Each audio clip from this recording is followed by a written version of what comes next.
Hi guys, welcome back to another episode of Pages of Chelsea. I am your girl Chelsea, and today is day 12 of Bookmas, which means we are basically at the halfway point because we're not going to 26, so this is the halfway point. Yay! And it is a Thursday, so let's go ahead and get started and see what book we have. I have my used popsicle sticks here. I keep track of the ones that I did pull. So we're gonna put these here.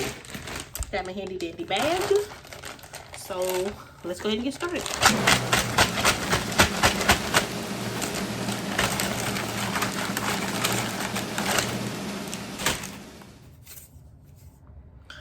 Ooh. Okay, I don't know what that face was, and I apologize, guys. The Wrong Bride, the Windsor series. Let's talk about it. Okay, so we are currently reading this series. It's an active series that I'm reading. I'm in the middle of it. We just finished book 2, but we're going to talk about The Wrong Bride. So just to give you a brief synopsis, so if you want to read this series, you kind of know what you're getting into. The Windsor family, for as far as they can remember, so I think the book said like 4 or 5 generations, they have always done arranged marriages. The matriarch of the family arranges the new marriages for the age of the kids that are old enough to get married, and it's always a business marriage. It's a combining of some business within the industry. And because this generation of Windsors are 5 boys and 1 girl,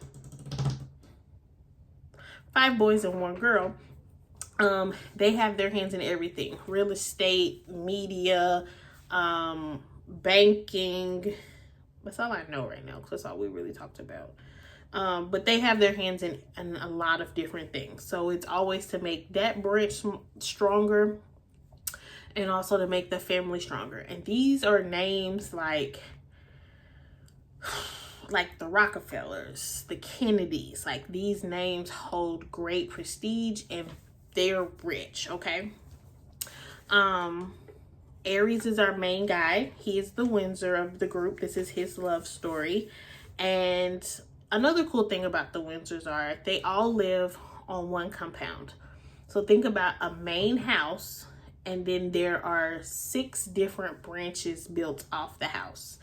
And each branch, each kid lives there. They have security entrances, so it's not like it's apartment style, but it's big apartment style. Like, they have grand living rooms, full-time kitchens, offices, bedrooms.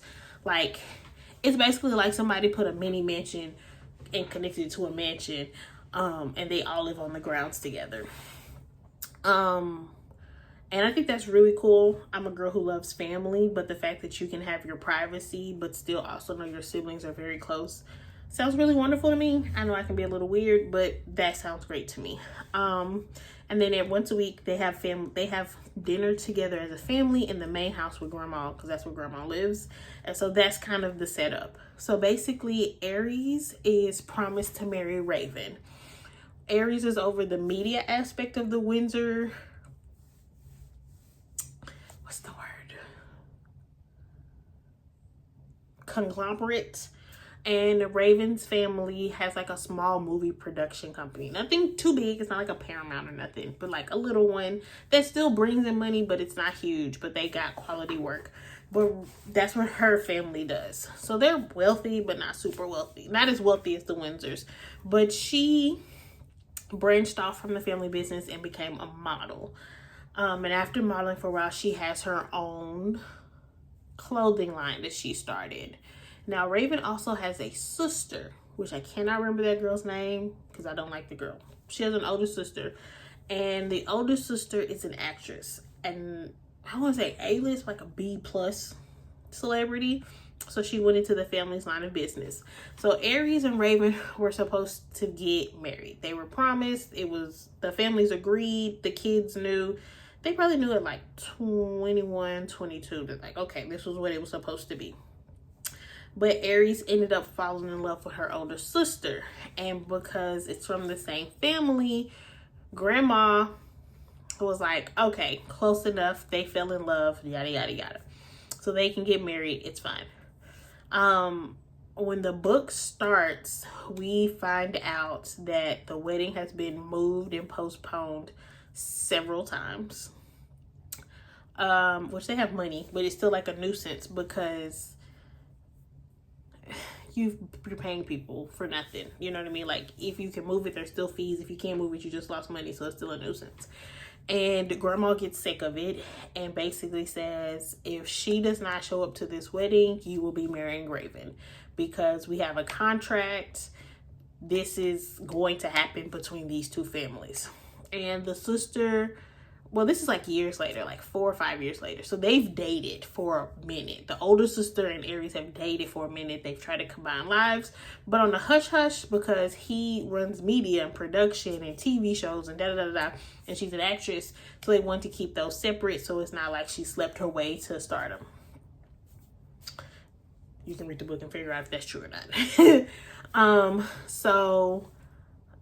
She doesn't think, she's made aware of, like, if you miss this wedding, there is no second chance. Your sister will marry your fiance.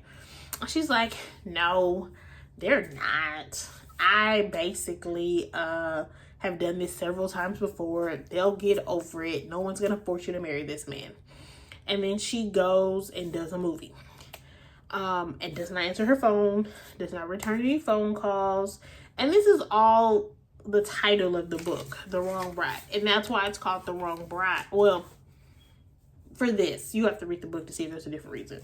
But the day comes, Raven is calling her sister like, hey girl, are you coming? Are you in the parking lot? Are you leaving your hotel? If you're here, maybe I can like postpone it time-wise if you're running behind schedule. Homegirl is not answering. Raven's having her friends call. Her parents are calling. Nothing.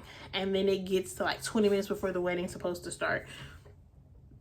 And she's then there, and her mom comes to her and is like, you got to do this. Like, we need the cash influx that's going to come from this merger. Like, this is why we agreed upon it. So she has to wear her sister's wedding dress. She has to get her sister's wedding band, like all of this stuff. And I should say that Raven and Aries are friends at this point because he's been dating her sister. So they've seen a lot of each other over the years. So they're friends. They're not complete strangers at this point. And so she designed a dress for her sister because I told you she's a up-and-coming fashion designer. And with her clothing line, so she designed her sister's wedding dress to her sister's taste. So she's forced to wear this wedding dress down the aisle that is not her like, but it's for her sister. Get her sister's wedding band, and they have to act like this was the plan because no one knew who Aries was dating. So they have to act like this is the plan. So they go through with the wedding. This is all in the beginning of the book. There's no spoilers. There's a lot more things that happen. This is not the end. This is literally how the book starts.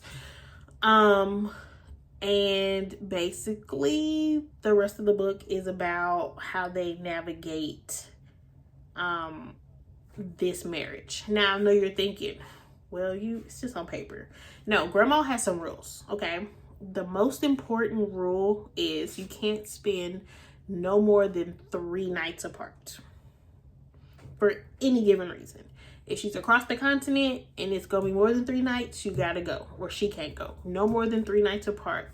And the second most important rule is you have to actually put effort towards your marriage.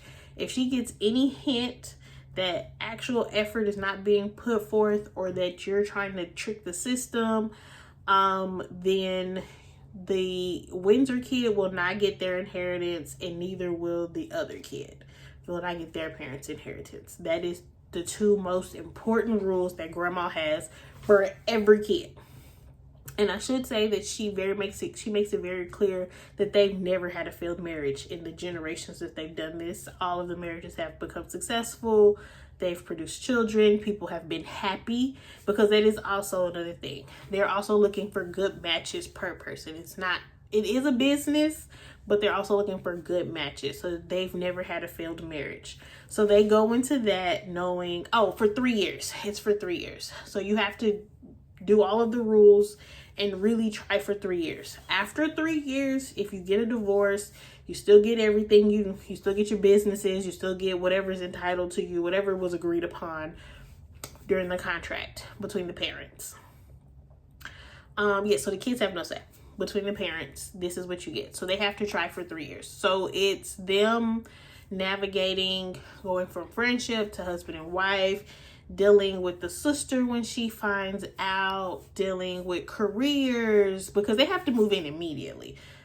They have to move in. They have to start going to family dinners. They have to, like, immediately. So it's a great book. It definitely gives Bridgerton, but in this century. And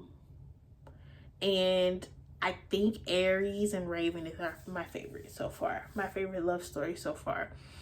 And at the end of the book, they let you know if they make it, if they don't make it, if they're disowned, all of that stuff. So I really recommend you read it. That is probably my second favorite series that I've read this year, and top 5 of books that I've read this year, maybe even top 2. So I would recommend that you read that book. The series is also amazing. We are reading book 3 in January. I have not decided if that's going to be the Fable book of the month, but it will be read in January. So if you want to read it with me, then you can. And then when I do my January wrap up, we can see if we felt the same way about the book. But it's definitely a book I'll be reading in January. The 3rd book out of the 6. What else is going on today, the 12th? I don't think I have anything else, y'all. Checking towards Christmas. Gotta start getting some Christmas gifts together. I mean, like wrapping and putting with the tree. Because I always like to have gifts underneath the tree. It just gets me excited. A few can pop up overnight on Christmas Eve, but I like to already kind of start building. So that will be fun. I have started a book this month. Don't know if I'm going to finish it, but I have started. So that put me at 51. We'll see. I really appreciate you guys rocking with me. As I always say, if you're seeing this after Christmas, please watch all 25 videos for this series. And then catch me in whatever month you're watching this, because we do a monthly TBR/hopefuls, and we will do a monthly wrap up starting January 2025. I appreciate you. I hope you have a wonderful Thursday, and don't forget to read a book. Bye.